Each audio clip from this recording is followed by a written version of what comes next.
Merci à vous de nous retrouver alors que cette autre édition de votre programme L'heure de solution commence. Vous suivez Radio Solution et vous êtes sur Solution TV. Mesdames et messieurs, bonsoir. À vous également, chers internautes. On pense à vous. Bonsoir et restez connectés.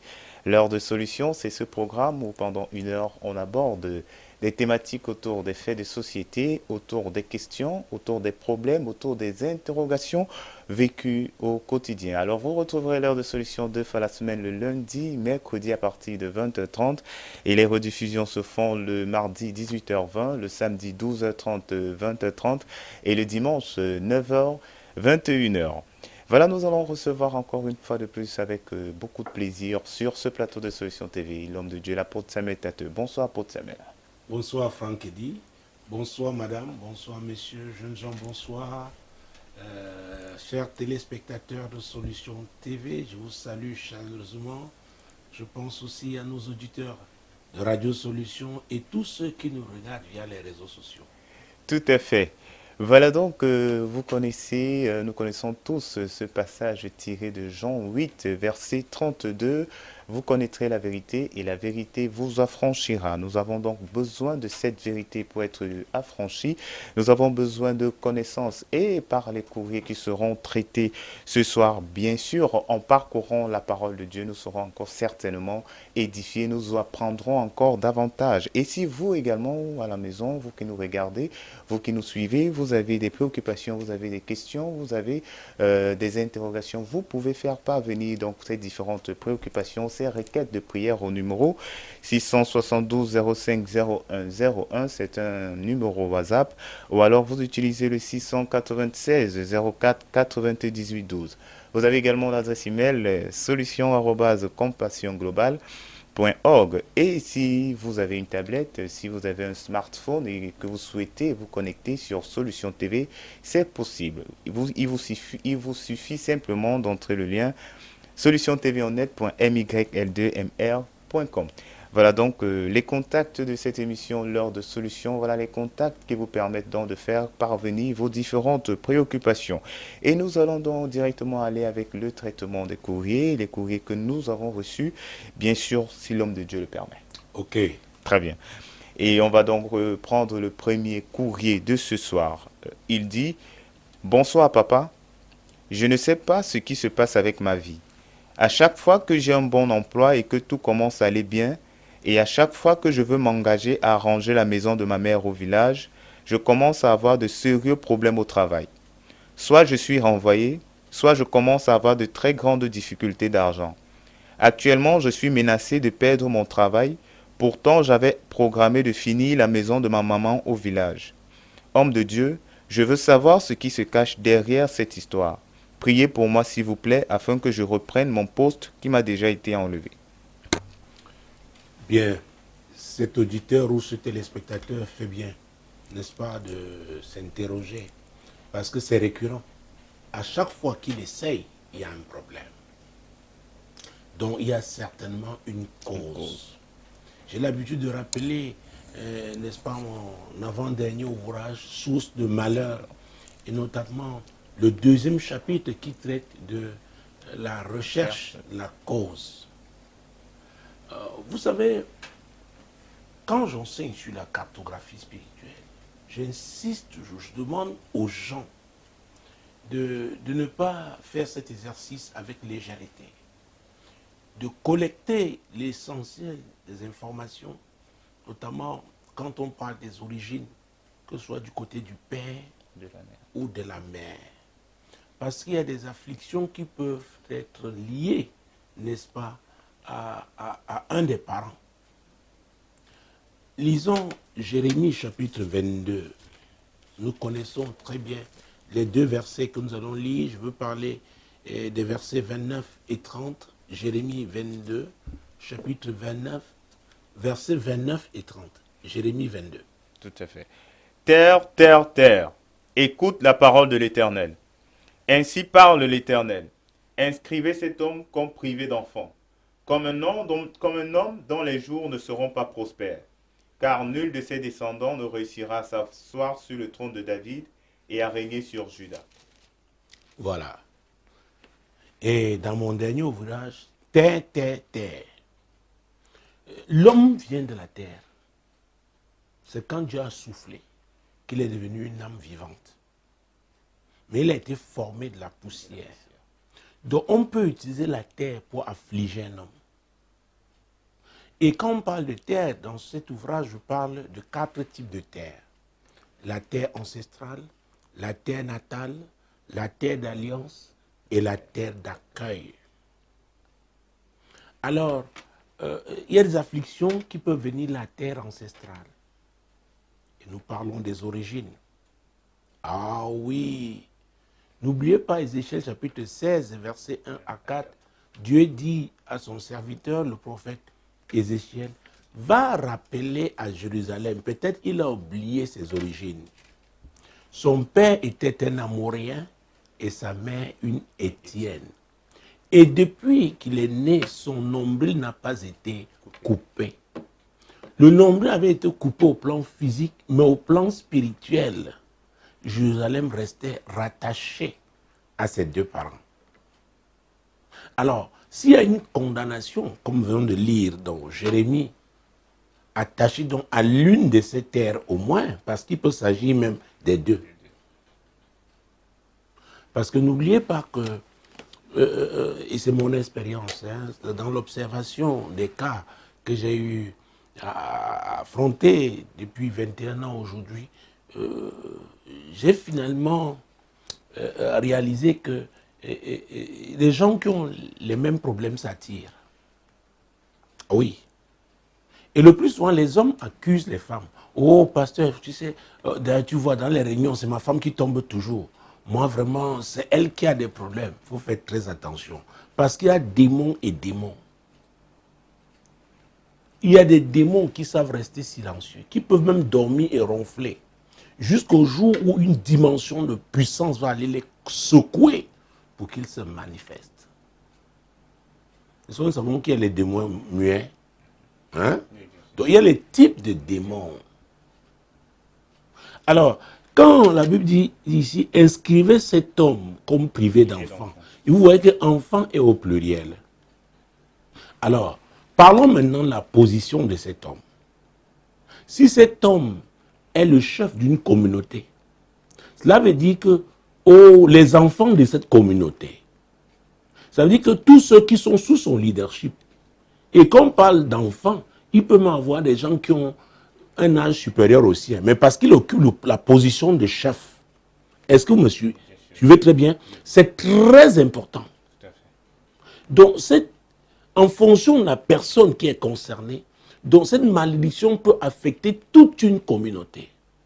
Écoutez, quand la Bible, et notamment l'apôtre Paul, nous conseille de prier pour les personnes élevées en dignité, de prier pour les autorités, parce que notre vie paisible en société dépend, n'est-ce pas, des décisions qu'elles prennent. À vrai dire, on saurait faire autrement. Parce que quand quelqu'un est en position d'autorité, les décisions qu'il prend, aussi bien au plan naturel, dans le physique, que dans le spirituel, il y a un impact sur les personnes qui sont sous son leadership. Ah oui! C'est pourquoi dans l'intercession, je conseille aux intercesseurs de ne pas être partisans. Il faut faire très attention. Si Dieu a permis que vous soyez dans une localité, sur un territoire, il sait pourquoi il a permis que vous soyez là. Priez selon la volonté de Dieu. C'est très important. Ah oui. Alors inscrivez cet homme comme privé d'enfant. Alors ne prenez pas privé d'enfant seulement au premier degré qui n'aura pas d'enfant. Il peut s'agir de ça, mais il peut s'agir aussi que ces enfants ne deviendront rien. Et c'est ce qui va se passer quand, vers la fin du verset, car nul de ses descendants ne réussira à s'asseoir sur le trône de David et à régner sur Juda. Ah ah! Donc même s'il a des enfants, l'élévation est proscrite. Personne ne réussira à s'élever. Ah oui, à s'asseoir, à occuper une position de dignité. Je me souviens l'histoire d'une communauté bien connue dans un pays africain que je ne citerai pas. Mais mon Dieu, mon roi, le chef se plaignait qu'aucun de ces sujets, celui qui était le plus élevé était un proviseur, c'est-à-dire un de sous-directeur dans l'administration centrale. Et quand on voit leur nombre, n'est-ce pas, c'est étonnant. Et il se disait qu'il y a certainement un problème. Maintenant, il allait faire des recherches pour voir, n'est-ce pas, selon l'arbre généalogique, d'où il venait. Et ils se sont rendus compte que celui qui était parti, je ne donnerai pas les détails pour qu'on reconnaisse cette communauté, il était parti de ce lieu-là avec des problèmes. Et c'est pourquoi ils ont fait tout type de sacrifices. Maintenant, ils voulaient la prière. Mais vous savez que dans ces choses-là, on n'ajoute pas Dieu sur d'autres d'autres types d'investissements spirituels, n'est-ce pas, qui ont été faits. Donc, ce type de condamnation, ce type de malédiction affecte même des générations. Alors le courrier était, lui, il voulait toujours construire, oui, il tenait à construire la maison de sa maman. Alors il doit maintenant observer, étudier cette famille. Est-ce que dans la famille, dans sa famille maternelle, on réussit à avoir une belle maison? Écoutez, j'ai rencontré une femme qui a eu de pires difficultés. Elle a construit une petite case à sa mère. Mais dès qu'elle a fini, sa mère est tombée malade. Et c'était terrible. Et elle disait que c'est son oncle qui, lui, ne voulait pas voir des... Bon, je n'entre jamais dans les détails de ce qu'on dit. Mais seulement, toutes les informations qui ont été recoupées montrent que dans cette famille-là, il n'y avait que cet oncle qui pouvait avoir ce qui ressemble à une maison. Et les gens disaient qu'il était très méchant, que c'était un sorcier. Nous parlons des terres. Il y a des terres de malheur. Donc vous essayez d'investir, n'est-ce pas, sur cette terre, de construire une maison ou alors de vouloir développer une affaire. Écoutez, parce qu'il y a une condamnation à des esprits qui sont déployés. Oui. Quiconque essaye donc d'aller, n'est-ce pas, à l'encontre de la condamnation est attaqué par ces esprits-là. Écoutez, j'ai beaucoup voyagé en Afrique. Je suis arrivé à des endroits où les gens ont dit qu'ils ne mettront plus jamais pied dans leur village. À cause de la méchanceté, la sorcellerie pratiquée, n'est-ce pas, dans ces villages-là. Oui. Donc, quand on parle de la terre, c'est pourquoi, mesdames, messieurs, chers téléspectateurs, chers auditeurs de Radio Solution, chacun de vous devrait lire ce livre. Parce que vous êtes en train de souffrir peut-être à cause de cette terre. La plupart des souffrances que nous avons sont attachées à la terre. On peut précipiter un homme, c'est-à-dire on peut mourir précocement, n'est-ce pas, à cause de la terre. Quelqu'un peut utiliser la terre pour vous affliger, pour affliger votre postérité, pour détruire vos affaires. Comment réagir? C'est pourquoi ce livre est très important. Terre, terre, terre.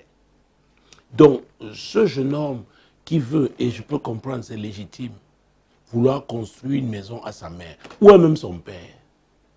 Pourquoi c'est à sa mère? Je n'entre pas, je n'ouvre pas cette page. Oui, je n'ouvre pas cette page.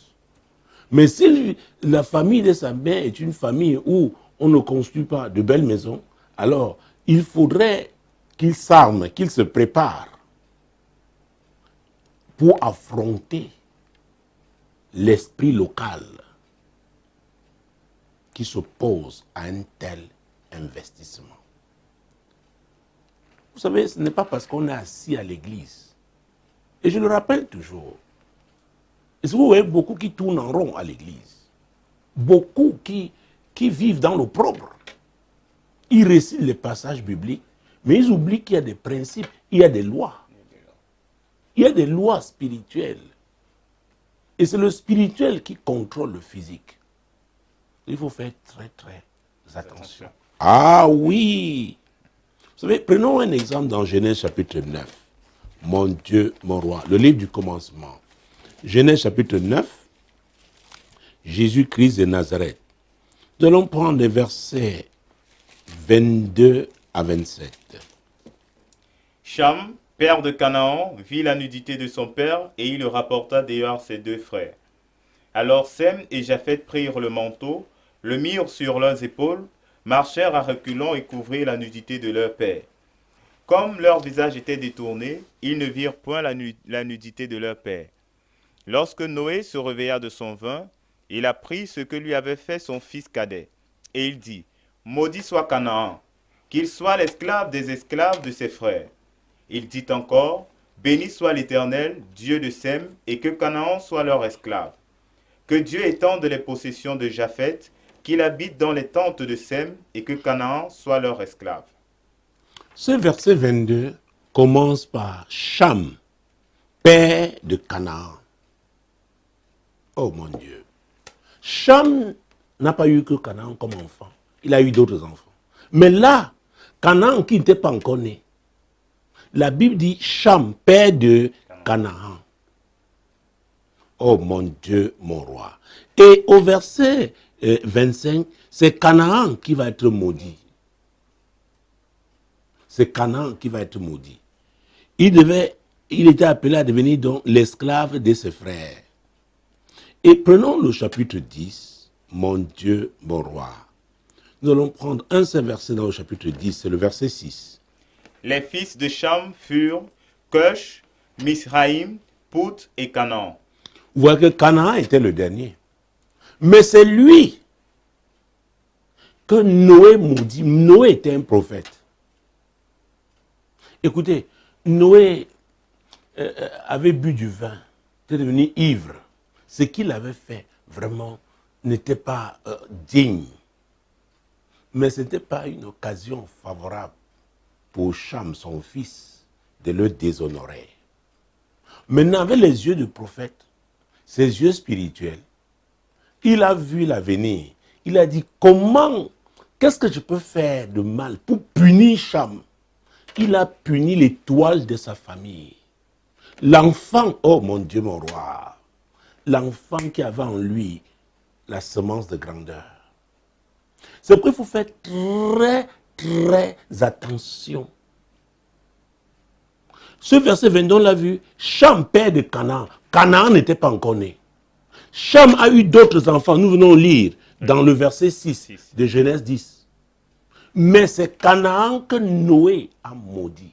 Mesdames, messieurs, peut-être, Dieu ne dit rien pour rien.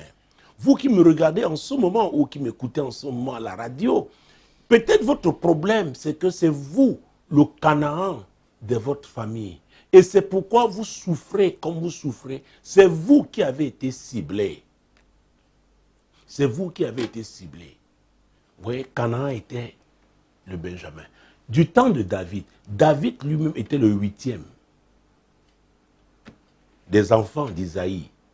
Mais c'est lui qui devait porter tout Israël. Il faut faire très attention. C'est pourquoi on doit protéger son Canaan. On doit protéger son David. Les gens s'amusent. Même dans une nation. Écoutez, vous savez, Dieu prend le temps pour former des gens. J'ai dit Dieu prend du temps. Adam avait été créé. Il était déjà adulte. Mais Jésus lui-même, qui va payer le prix pour notre salut, est né, a grandi. Ah, il a d'abord été charpentier. Il a fait ses classes. Il y a des voix dans une famille, dans une communauté, dans une nation. Si elles se taisent avant le temps de Dieu, cette famille va souffrir, cette communauté va souffrir, cette nation va souffrir. Et je le dis quand ces personnes-là sont comme des étoiles que Dieu lui-même a suscitées. Vous pouvez ne pas aimer quelqu'un et ne pas aimer sa tête, mais considérant l'appel de Dieu dans sa vie, l'investissement de Dieu dans sa vie, vous le protégez. Oh, je ne sais pas, ce n'est pas l'objectif du courrier. Vous savez, mon Dieu, vous le protégez. Parce que dans ses entrailles, oh mon Dieu, Jésus-Christ de Nazareth, il a des choses dont vous avez besoin. Peut-être même les générations à venir. Il doit s'aimer d'abord. C'est pourquoi j'ai l'habitude de dire que la grandeur respecte la grandeur. Bien sûr, tout à fait. Quand vous voyez quelqu'un qui ne respecte pas un grand, il n'est pas un grand. Vous pouvez ne pas aimer, n'est-ce pas, la tête d'un grand. Mais s'il est un grand, respectez-le. Bien sûr. Parce que c'est Dieu qui a fait de lui un grand. Un grand. Son discours peut ne pas vous plaire. Oui. Et je dois vous dire, notamment, il y a un type de leader que Dieu a formé. Mais ce sont des gens difficiles. Hein. Je vous dis. Même à la maison, vous voyez les enfants là, ils sont difficiles. Mais Dieu est en train de les former. Oh Jésus. Écoutez, je ne voudrais pas m'écarter. Vous savez, j'aime beaucoup parler du leadership. Mon Dieu, mon Dieu, mon Dieu, mon Dieu. Donc nous voyons que c'est Canaan qui a été maudit avant même qu'il ne soit né. Prophétiquement, avec les yeux spirituels, Noé a vu l'étoile de la famille de Cham. Il savait qu'en maudissant Canaan, Cham ne pouvait rien devenir. Sa maison ne pouvait rien devenir. Oh Jésus, Jésus, Jésus. Et si nous lisons Matthieu, l'évangile de Matthieu, en son chapitre 15, mon Dieu, mon roi, versets 21 à 28. Jésus étant parti de là, se retira dans le territoire de Tyr et de Sidon. Et voici une femme cananéenne qui venait de ces contrées, lui cria, « Aie pitié de moi, Seigneur, fils de David. Ma fille est cruellement tourmentée par le démon. » Il ne lui répondit pas un mot, et ses disciples s'approchèrent et lui dirent, avec instance, « Renvoie-la, car elle crie derrière nous. » Il répondit, « Je n'ai été envoyé qu'aux brebis perdues de la maison d'Israël. » Mais elle vint se prosterner devant lui, disant, « Seigneur, secours-moi. » Il répondit, « Il n'est pas bien de prendre le pain des enfants et de le jeter aux petits chiens. » « Oui, Seigneur, dit-elle, mais les petits chiens mangent les miettes qui tombent de la table de leur maître. » Alors Jésus lui dit, « Femme, ta foi est grande, qu'il te soit fait comme tu le veux. » Et à l'heure même, sa fille fut guérie. La Bible dit que Dieu est amour. Jésus était la matérialisation de l'amour de Dieu. Mais c'est Jésus qui appelle, qui traite une femme, mon Dieu, mon roi. Dit qu'une femme est un petit chien. Dit qu'il y a une catégorie de personnes qui sont des petits chiens. Il ne s'agit pas des chiens physiques. À vrai dire, c'est son background spirituel qui parlait. Jésus a lu, l'onction prophétique a vu les origines de cette femme. Il y a des gens qui arrivent quelque part, on les rejette. Ils ont un doctorat, ils ont 2 masters 2, ils sont compétents, ils sont éloquents. À vrai dire, ils ont tout ce dont on a besoin. Mais il y a une voix qui crie. Il y a une voix qui crie, pas lui. Pas lui. À cause de ses origines. C'est pourquoi il faut lire ce livre, Source de malheur. Écoutez, j'ai entendu tellement de cris. Je voyage dans le monde, je rencontre des gens.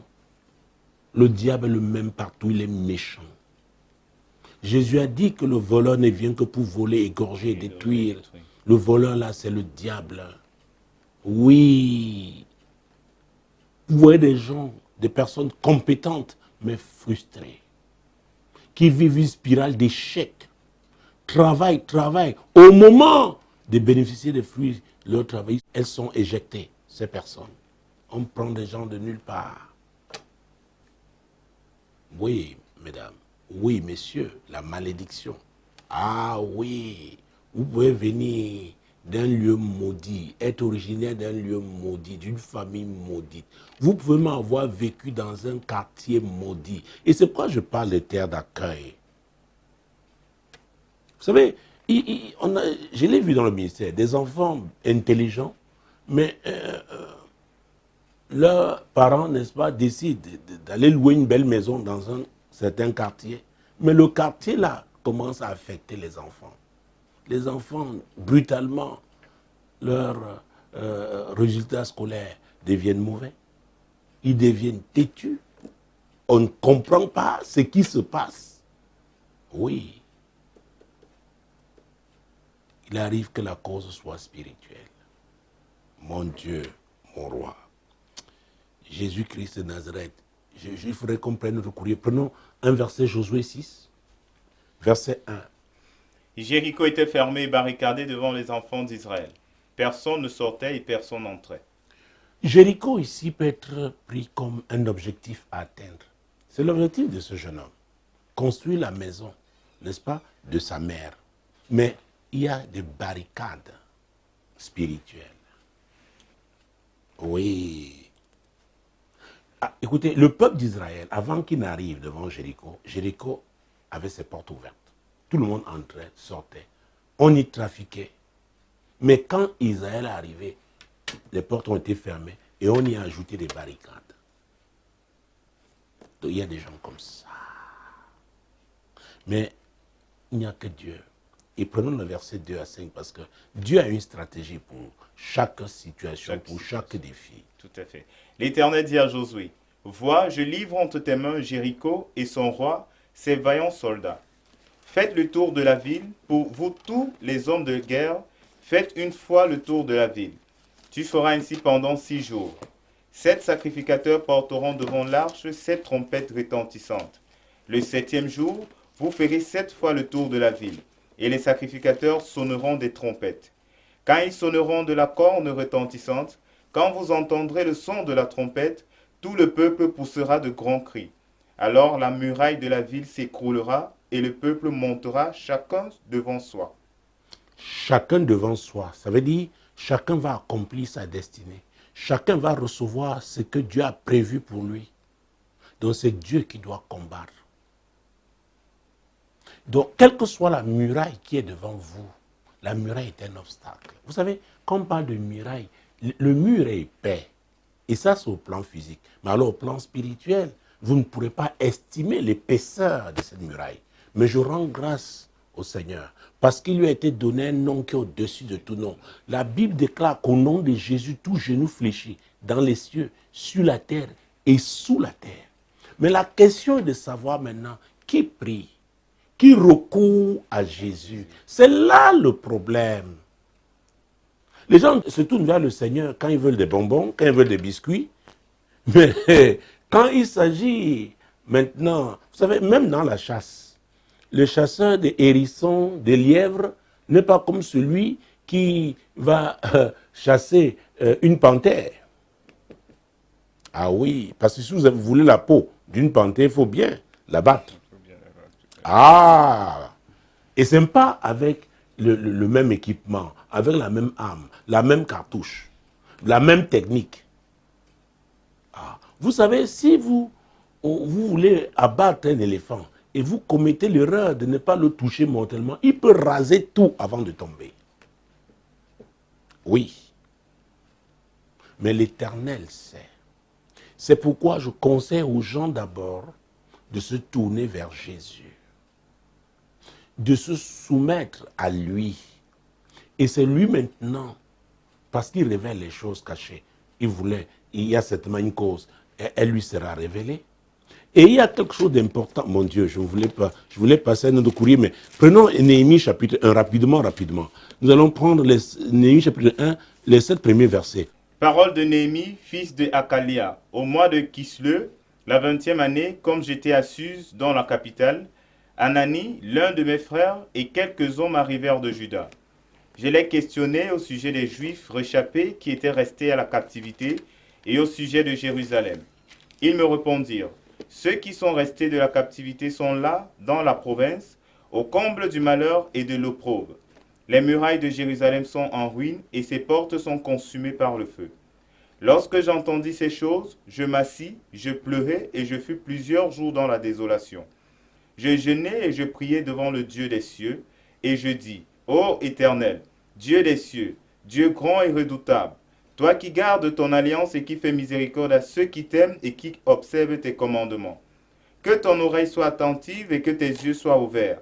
Écoute la prière que ton serviteur t'adresse en ce moment, jour et nuit, pour tes serviteurs les enfants d'Israël, en confessant les péchés des enfants d'Israël, nos péchés contre toi.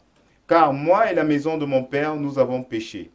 Nous t'avons offensé et nous n'avons point observé les commandements, les lois et les ordonnances que tu prescrivis à Moïse, ton serviteur. Vous voyez, Néhémie était au service du roi de Perse. Vous savez, le peuple de Dieu avait été déporté. Et Néhémie était les chansons du roi. Donc, il occupait une position privilégiée, mais il avait un appel. Et lorsqu'il eut donc l'occasion d'avoir les nouvelles, n'est-ce pas, de ses frères qui étaient restés au pays et de l'état même de la ville, c'est alors qu'il se mit à pleurer parce qu'il y avait la désolation. Jérusalem était dans la désolation. Et il s'est mis à intercéder. Ce qu'il a commencé à faire, c'est de demander pardon au Seigneur. C'est très important.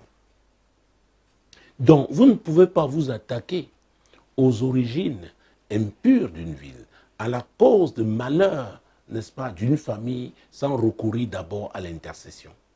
Ah oui, ça commence avec Jésus d'abord. Mais c'est après maintenant, considérant le niveau de désolation, vous vous identifiez à ceux qui ont péché, même si vous ont précédé, même si vous ne les avez pas connus. C'est la démarche. Et ce que Néhémie fit, on n'a pas le temps, on aurait vu aussi avec Daniel. C'est très, très important. Et parce que nous parlons de Jésus, nous savons ce qu'il a fait à la croix du Calvaire. La Bible dit dans Colossiens 1:20 que par son sang, il a réconcilié toute la création au Père, y compris cette terre.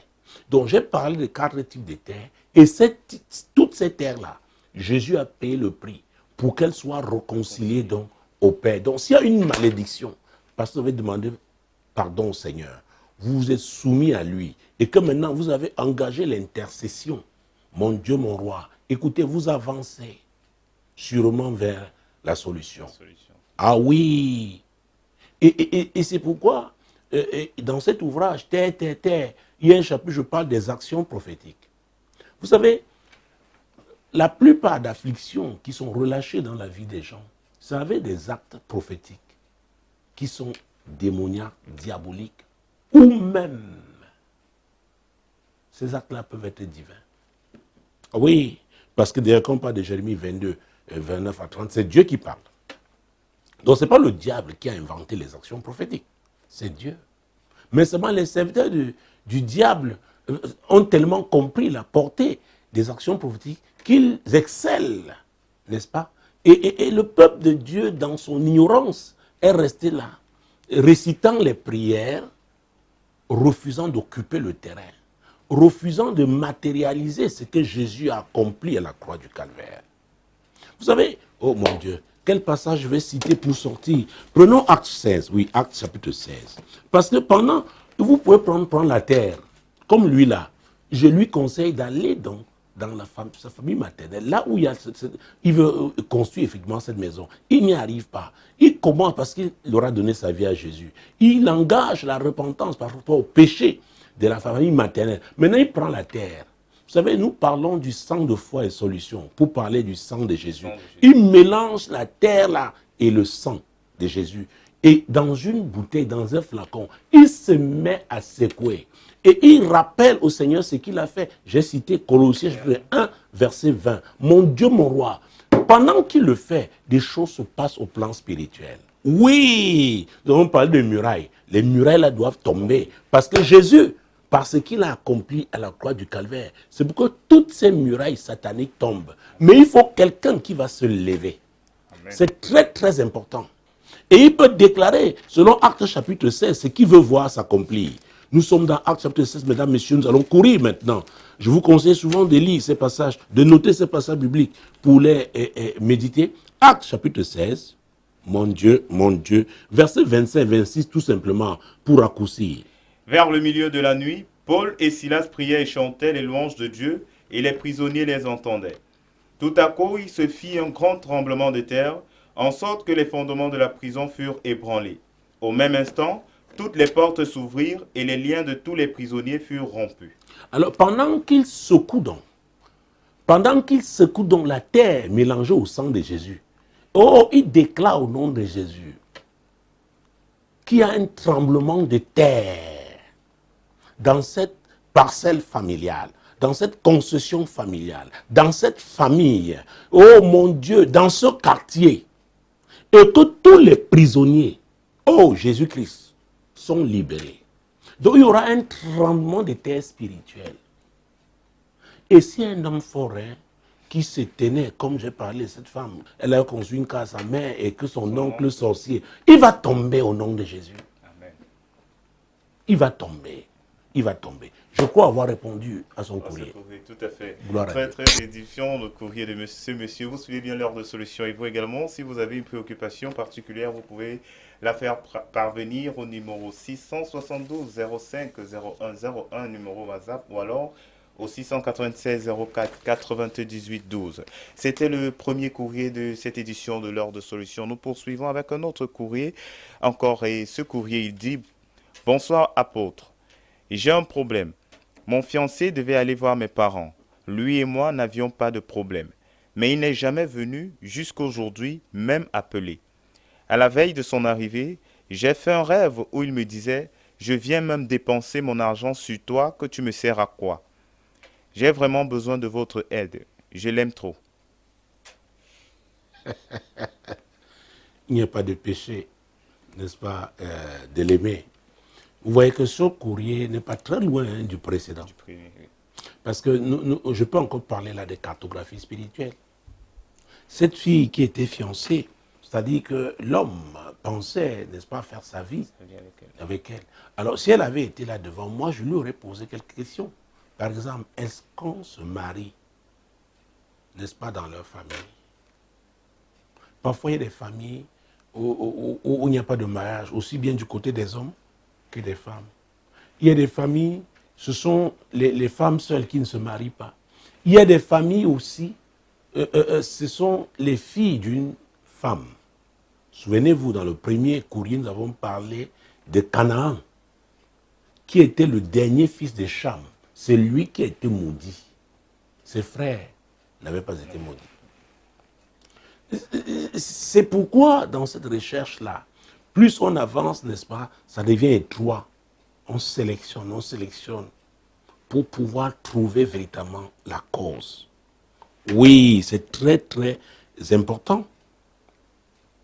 Et elle devrait même s'intéresser aussi à la famille de ce monsieur, son fiancé. Parce que ça peut ne pas seulement venir d'elle. Peut-être dans cette famille-là, on ne se marie pas. Peut-être on n'épouse pas des femmes d'une certaine classe. Ah oui. Oui. Je vous dis, ce sont des choses que j'ai vécues dans le ministère. Quand vous venez avec une femme dépravée, ok, il n'y a pas de problème. Mais vous qui venez avec des valeurs, vous qui avez un certain niveau, les esprits là vous attaquent. Pourquoi? Parce que la gloire ne doit pas se manifester dans cette famille. Donc ne croyez pas qu'il s'agit seulement... Parce que quand il y a un problème, on dit non, c'est du côté de la femme. Oh, qui vous a dit? Il y a des hommes, mon Dieu. S'ils viennent avec une prostituée, d'accord, pas de problème. Mais s'ils viennent avec une femme de classe, mon Dieu, oh, la femme aura toutes sortes de problèmes. Parce que quoi? Elle apporte le bonheur dans cette famille. Il y a quelque chose qui se dresse contre le bonheur. Oui, madame, oui, messieurs. C'est très important. Et je pourrais me demander, quel âge a-t-elle? Quel âge cet homme a? Parce que l'âge devait me pousser à poser une question. Est-ce qu'il y a eu auparavant un homme qui a demandé sa main? Parce que si vous avez une femme qui, je ne sais pas, jusqu'à 30 ans, personne n'a demandé sa main, il y a un problème. Il y a un problème. Excusez-moi, il y a un problème. Et que celui qui est arrivé là, au quartier, on dit souvent, n'est-ce pas, excusez-moi, hein, c'est un vendu, c'est lui aussi qui est venu, qui va porter le colis que personne ne veut. Est-ce que vous me suivez? Et maintenant, si elle a eu d'autres prétendants, alors même d'autres fiancés, est-ce qu'elle est allée avec eux? Est-ce qu'elle a couché avec eux? Il y a des femmes, le jour où un homme va avec elle, c'est fini. On ne la voit plus comme une femme épousable. Est-ce qu'elle a eu un fiancé avant celui-là? Et même avec lui, est-ce qu'elle a eu des rapports? Si elle a eu des rapports et que ça s'est gâté à paix, et qu'avant aussi elle a eu des fiancés avec qui elle a eu des rapports, ça s'est gâté toujours, ah, maintenant on s'intéresse à elle. Est-ce que vous me suivez? Oui, bien sûr. C'est très, très important. Donc, mesdames, messieurs, c'est vrai, quand on connaît un certain nombre de déceptions, on va courir à la prière. Et il se trouve que certains aussi, rapidement, se mettent à prier. Mais parfois, il faut s'asseoir. Il faut réfléchir. Il faut se poser des questions. Et parce que le Saint-Esprit est le conducteur. Et il est l'esprit de vérité. Donc, il va vous conduire, n'est-ce pas? Le pasteur qui aura à vous suivre, s'il est vraiment un homme de Dieu, Dieu va le conduire, n'est-ce pas, à la vraie source. Mais il faudrait que la personne qui veut la solution ait déjà choisi la vérité. Parce que Jésus a dit dans Jean 14, verset 6, ah, peut-être on va lire. Jean 14, verset 6. Parce que les gens veulent voir Jésus intervenir. Mais ils ne le voient que comme le Père Noël. Mais ils ne comprennent pas qu'il est le Dieu de relation. Il a dit, je suis le chemin, la vérité et la vie. Oui. Jésus lui dit, je suis le chemin, la vérité et la vie. Nul ne vient au Père que par moi. Ah. Donc, est-ce qu'elle a choisi Jésus? Ou elle vient seulement pour le mariage? Et je dois le dire, et qu'on ne le prenne pas mal, mais c'est biblique. Le mariage est une institution terrestre. Et Jésus a dit, que servirait-il à un homme de gagner le monde entier s'il doit perdre son âme? Donc Jésus d'abord. Maintenant, si parce qu'on a des difficultés pour se marier, qu'on rencontre Jésus, je dis gloire à Dieu. Mais se rassurer que Jésus est la première place. Juge chapitre 14, mon Dieu, mon roi. Juge chapitre 14, on va prendre quel verset pour raccourcir? Verset 8. Quelque temps après, il se rendit de nouveau à Timna pour la prendre et se détourna pour voir le cadavre du lion. Attendez, d'ailleurs, qu'est-ce qu'on va faire? Verset 5. Prenons verset 5. Samson descendit avec son père et sa mère à Timna. Lorsqu'ils arrivèrent aux vignes de Timna, voici, un jeune lion rugissant vint à sa rencontre. L'Esprit de l'Éternel saisit Samson. Et sans avoir rien à la main, Samson déchira le lion comme on déchire un chevreau. Il ne dit point à son père et à sa mère ce qu'il avait fait. Alors, Samson est attaqué ici par un jeune lion. Il allait à Timna. C'était pourquoi? Pour son mariage. Nous pouvons voir au verset 3. Son père et sa mère lui dirent, n'y a-t-il point de femme parmi les filles de tes frères et dans tout notre peuple, que tu ailles prendre une femme chez les Philistins, qui sont incirconcis? Prenons les versets 1 et 2. Samson descendit à Timna, et il vit une femme parmi les filles des Philistins. Lorsqu'il fut remonté, il le déclara à son père et à sa mère, et dit, j'ai vu à Timna une femme parmi les filles des Philistins. Prenez-la maintenant pour ma femme. Ah ouais. Et quand il se retrouve à l'entrée de Timna, à la porte de Timna, un jeune lion, Samson accompagné de ses parents, son père et sa mère, mais le lion, le jeune lion le cible, lui, qui allait se marier. Il y a des familles comme ça. Je me souviens, il y a une quinzaine d'années, c'est une femme qui me disait, une jeune femme, vraiment, elle ne comprend pas. Elle était encore dans le monde, elle était venue, et elle me dit, chaque homme qui va avec elle, ou une de ses sœurs, ou une de ses cousines, s'il travaillait, perd son emploi. S'il était dans les affaires, c'est la faillite. Donc, il y a des familles où il y a comme un gardien, quelqu'un qui chasse les hommes qui veulent épouser une fille dans cette famille. Tout comme il y a aussi des familles qui gardent les hommes. D'accord? Donc, sa question était, vous êtes sûr que j'ai répondu? Alors, elle avait besoin d'aide. Elle avait besoin d'aide par rapport à cette situation qu'elle vivait. Donc, nous avons vu qu'elle doit se tourner d'abord vers Jésus. Tout à fait. D'accord? Oui. C'est vrai qu'elle aime cet homme qui est parti, qu'elle se tourne vers Jésus. Lui qui a amour, il a dit, venez à moi, vous tous qui êtes fatigués et chargés, je vais vous donner du repos. Et maintenant, Jésus va commencer un travail dans sa vie. Si cet homme est de Dieu, Dieu va le ramener. D'accord? Tout à fait. Voilà. Voilà notre courrier qui a été dépouillé. Nous rendons grâce à Dieu. Nous rendons grâce à Dieu pour toutes ces informations et ces connaissances que nous acquérons tous les jours au travers de cette émission L'heure de solution. Merci à vous de rester fidèles. Nous allons poursuivre et prendre le troisième courrier de ce soir. Il dit: Bonsoir homme de Dieu, je vis à Edea. J'ai besoin de votre aide. Je suis âgé de 21 ans. Ma vie est un handicap. Tout ce que je fais ne marche pas. Ma famille est dispersée, pas d'entente. S'il vous plaît, priez pour moi afin que Dieu m'ouvre une porte de réussite et que ma famille soit réconciliée. Que Dieu vous bénisse. Alors, puisqu'il demande la prière, nous allons passer à la page du salut. Mesdames, Messieurs.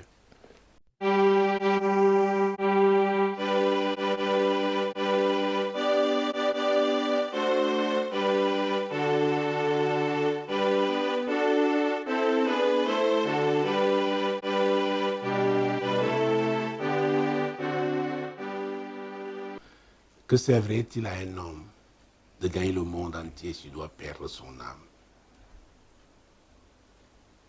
Rien. Donc c'est Jésus d'abord. Il a dit cherchez premièrement, et là lisons ce verset 33 de Matthieu 6. Cherchez premièrement le royaume et la justice de Dieu. C'est très très important. Dieu sait que nous avons besoin de toutes ces choses, ces autres choses, mais quelle doit être la priorité? Cherchez premièrement le royaume et la justice de Dieu, et toutes ces choses vous seront données par-dessus. Cherchez premièrement le royaume et la justice de Dieu. Ça veut dire quoi? Désormais, vous avez invité Dieu, vous êtes soumis à lui. Donc c'est lui qui a la tête de votre propre vie. Maintenant, vos affaires le concernent. Et il a un plan pour votre vie. Il avait dit à Jérémie, Jérémie, avant que je ne t'eusse formé dans le sein de ta mère, je te connaissais. Et avant que tu ne sois sorti de son ventre, je t'avais consacré prophète des nations. Donc, Jérémie, j'ai un plan pour ta vie. Jérémie, suis-moi, soumets-toi à moi. Quelles que soient les difficultés que tu auras, fais-moi confiance. C'est ce que Dieu était en train de lui dire. Et il s'adresse à chacun d'entre nous. Mais vous savez que la chair n'aime pas la souffrance. La chair est impatiente. La chair veut tout de suite. Mais vous savez, Dieu n'est pas charnel. La Bible déclare qu'il est esprit. Et son royaume est un royaume spirituel. Donc, nous ne pouvons pas... D'ailleurs, Jésus a dit que Dieu veut les adorateurs et ceux qu'il veut avoir comme adorateurs doivent l'adorer en esprit et en vérité.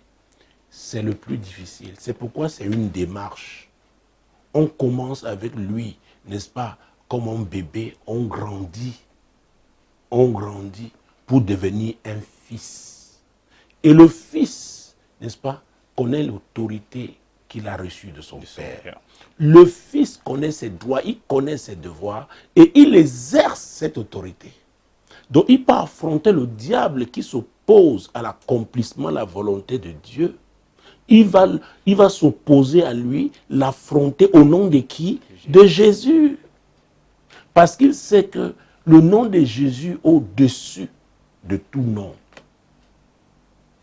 Il sait qu'il a reçu le pouvoir de marcher sur les serpents, les scorpions et sur toute la puissance de l'ennemi et que rien ne pourra lui nuire.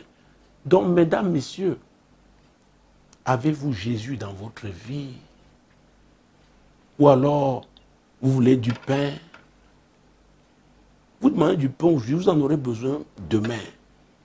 Mais quand vous avez Jésus dans votre vie, mon Dieu, mon roi, il avait dit que sa nourriture est de faire la volonté de celui qu'il a appelé, celui qu'il avait envoyé sur cette terre.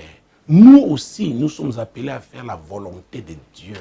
C'est pourquoi Jésus doit avoir la première place. La chair veut le pain, la chair veut tout ce qui est matériel. Mais c'est l'esprit qui est important.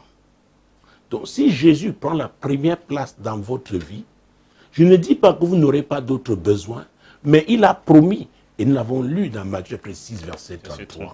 Cherchez premièrement le royaume et la justice de Dieu, et toutes ces choses, mesdames, messieurs, toutes ces choses vous seront données par-dessus tout. Donc Dieu est le pourvoyeur. C'est pourquoi, alors que nous arrivons pratiquement au terme de cette émission, ma question est de savoir quel choix avez-vous fait? Qui est le chef de votre vie? Qui a la première place dans votre vie? Je ne vous ai pas demandé à quelle religion appartenez-vous. Je ne veux pas savoir si vous allez tous les dimanches à l'église. Ce n'est pas de cela qu'il s'agit. C'est d'abord cette rencontre avec Jésus. Le Dieu que je sais, Jésus est le Dieu de relation. Il va avoir une relation avec vous. Il va avoir une relation avec vous. C'est vrai, ça fait mal. C'est vrai, vous souffrez, mais il a dit, venez à moi, vous tous qui êtes chargés, fatigués, et je vous donnerai du repos. Recevez mes instructions. Mesdames, messieurs, c'est le point de départ.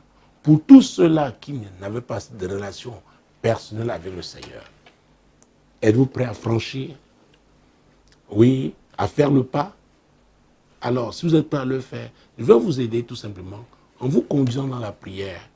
Rassurez-vous que vous soyez convaincus, ça vient de votre cœur. Et répétez tout simplement, Seigneur Jésus, je crois que tu es le Sauveur. Et je reconnais que je suis un pécheur. Je regrette d'avoir péché contre toi. Je te demande pardon et je m'engage à te suivre. Seigneur, transforme-moi, aide-moi à te suivre. Amen. C'est une nouvelle vie qui a commencé. Et Jésus a dit, tout ce que vous demanderez au Père à mon nom, je le ferai. Avez-vous confiance en lui? Avez-vous la foi? Oui. Avez-vous la foi que Jésus va le faire? Moi, j'ai cette foi. Et il m'a dit, quand je prierai en son nom pour vous, il le fera. Alors vous allez prier et moi je prierai aussi. Manifestez votre foi. Moi, je déploierai la mienne en tant que serviteur de Dieu pour vous. Et sachez-le, c'est Jésus seul qui guérit. C'est lui qui délivre. C'est lui qui restaure. Il est le même hier, aujourd'hui et éternellement. Seigneur, je te rends grâce pour nos auditeurs, nos téléspectateurs, tous les internautes qui nous suivent en ce moment. Seigneur, tu es en train d'écouter les prières des uns et des autres. Seigneur, regarde comment ils déploient leur foi. Ils croient en ta parole, à ce que tu as dit, que tout ce que nous demanderons au Père en ton nom, tu le feras. Seigneur, il y en a qui demandent la guérison. Quel que soit le nom de leur maladie, je déclare au nom de Jésus que vous êtes guéris. Je le déclare au nom de Jésus. C'est Jésus qui vous guérit. C'est Jésus qui vous guérit. Je ne sais pas quel type d'oppression démoniaque que vous aviez. Au nom de Jésus, je chasse ce démon de votre vie. Il sort de votre vie. Il sort de vos affaires. Au nom puissant de Jésus. Je ne sais pas quel est ce joug démoniaque que vous aviez. Mon Dieu, mon roi, il est brisé en raison de l'onction. L'onction du Saint-Esprit vous touche. Et ce joug est brisé. Cette souffrance vous quitte au nom puissant de Jésus. Je ne sais pas quel est ce fardeau, oui, diabolique que vous avez hérité. C'est le Seigneur qui vous décharge. Il ôte ce fardeau. Comme vous manifestez votre foi, il ôte ce fardeau et vous êtes libérés au nom de Jésus. Je ne sais pas ce que vous avez demandé au Seigneur. Vous avez demandé au nom de Jésus. Mais ce que je sais, c'est qu'il est fidèle. Recevez votre miracle au nom de Jésus. Recevez votre miracle au nom de Jésus. Recevez votre miracle au nom de Jésus. Recevez votre miracle au nom de Jésus. Que les sourds entendent au nom de Jésus. Que les aveugles voient au nom de Jésus. Que les muets parlent au nom de Jésus. Que les paralytiques se lèvent et marchent au nom de Jésus. Que les boiteux marchent au nom puissant de Jésus. Oui, louez l'Éternel, louez le Seigneur pour votre miracle. Louez-le alors que nous sommes arrivés à la fin de ce programme. Demeurez bénis. Shalom. Quand il descend, oui, tout s'arrête. Il y a transfert entre ciel et terre. Quand il descend, l'atmosphère change. Il y a transfert entre ciel. Quand il descend, oui, tout s'arrête. Il y a transfert entre ciel et terre. Quand il descend, l'atmosphère change. Il y a transfert entre ciel et terre. Quand il descend, oui, tout s'arrête. Il y a transfert entre ciel et terre. Quand il descend, l'atmosphère change. Il y a transfert. Dis avec moi, le Saint-Esprit est là. Alléluia. Le Saint-Esprit est là. Il est là pour changer, pour consoler les cœurs. Il est là pour sonder dans les cœurs les plus brisés. Il est là. Chante encore le Saint-Esprit. Le Saint-Esprit est là. Nous proclamons. Nous n'avons pas besoin de voir avec nos yeux physiques pour le croire. Il est là. Il est là. Alléluia. Et voilà ce qui arrive lorsqu'il descend. Les maladies s'enfuient. Les aveugles veulent. Les paralytiques. Les stériles enfants. Les sourds entendent sa puissance. Les maladies s'enfuient. Alléluia.